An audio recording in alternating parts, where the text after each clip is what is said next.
Con il presidente del gremio dei sarti, Marco Sanna, è arrivato il gran giorno, la Varadda è qualcosa che si sente in maniera davvero particolare, la città intera respira la festa. Dovrebbe essere così tutto l'anno, ecco. Diciamo che il centro storico si sveglia la settimana dei candelieri, dai piccoli fino alla giornata del 14 e poi purtroppo ritorna nell'oblio fino al candeliere dell'anno prossimo.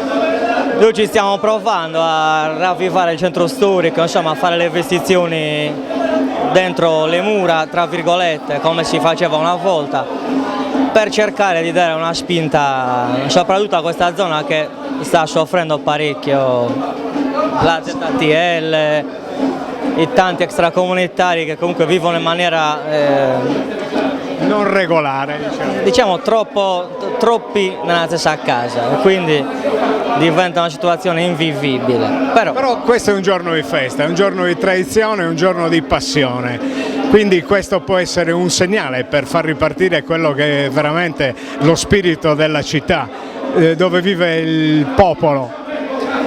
Certo, l'idea è quella, la speranza è che con l'amministrazione si riesca ad allungare questo periodo, che non sia solo la settimana, ma si inizi magari il mese, poi 3 mesi, fino a riuscire tutto l'anno, con l'aiuto dei gremi, anche a organizzare qualcosa per il centro storico. Riprendersi praticamente quello che è il cuore pulsante della città. Farlo tornare a vivere, aiutare i commercianti che con la ZTL hanno avuto problemi, insomma è un percorso lungo, però L'importante è partire. ci proviamo. Li salutiamo a... A 100 anni a tutti.